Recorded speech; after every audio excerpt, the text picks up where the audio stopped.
Assalamualaikum warahmatullahi wabarakatuh. Langsung saja ke materi ekonomi publik. Apa itu ekonomi publik?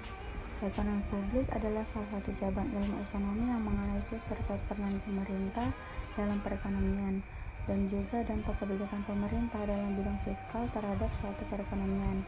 Pemerintah di sini memiliki peran penting dalam menjamin tercapainya kesejahteraan masyarakat yang optimal, dan kebijakannya harus ditunjukkan untuk mengoreksi perilaku masyarakat yang menghindarkan perekonomian mencapai alokasi sumber ekonomi yang lebih efisien. Adapun konsep dasar ekonomi publik, yang pertama, ekonomi publik adalah ilmu ekonomi yang mempelajari atau menganalisis peranan negara atau pemerintah dalam kehidupan ekonomi masyarakat.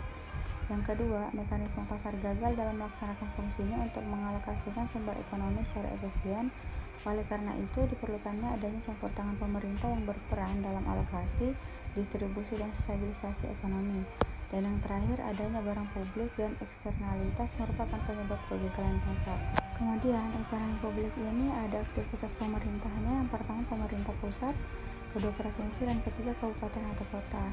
Adapun sumber pembiayaannya, yang pertama pajak, kedua pungutan, dan ketiga pinjaman. Dari aktivitas pemerintah dan sumber pemberdayaannya yang menyediakan barang atau jasa publik, yang pertama pertahanan atau keamanan, kedua peradilan, ketiga pekerjaan umum atau jalan, jembatan, dan lain-lain, keempat pendidikan, kelima kesehatan, keenam angkutan umum dan jasa pemerintahan umum, dan sebagainya. Adapun fungsi peran pemerintah dalam perekonomian, itu kaum klasik yang dikomando Adam Smith berpendapat pemerintahan baik adalah pemerintahan yang paling sedikit melakukan sesuatu, laissez-faire, karena adanya bantuan tangan gaib.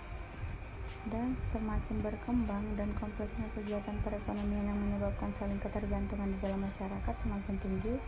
Selanjutnya, tidak ada koordinasi yang menimbulkan harmonisasi antar berbagai kepentingan dan mekanisme pasar. Selanjutnya, pentingnya intervensi pemerintah dalam perekonomian. Yang pertama, terdapat hambatan untuk memasuki pasar dan bahwa konsumen dan produsen memiliki pengetahuan yang lengkap mengenai pasar. Kedua, terdapat beberapa jenis barang yang memiliki karakteristik biaya rata-ratanya terus menurun sehingga persaingan menjadi tidak efisien. Yang ketiga, kegiatan transaksi dalam operasi pasar tidak dapat terjadi tanpa adanya proteksi atau pemaksaan dan pemerintah. Yang keempat, adanya masalah eksternalitas. Poin selanjutnya, esensi ekonomi publik dan intervensi pemerintah. Peran pemerintah bervariasi tergantung sistem yang dijalankan masing-masing negara. Sistem ekonomi campuran, atau sebagian oleh swasta, sebagian oleh pemerintah. Pemerintah juga dapat mengubah perilaku sektor swasta melakukan regulasi, pajak, dan subsidi. Selanjutnya, kegagalan intervensi pemerintah. Ada 4. Yang pertama, terbatasnya informasi yang dimiliki pemerintah. Kedua, terbatasnya kendali pemerintahan terhadap sektor swasta. Yang ketiga, terbatasnya kendali pemerintahan terhadap masalah birokrasi. Dan yang keempat, keterbatasan yang diakibatkan oleh protes politik. Sekian teman-teman, thank you very much for watching.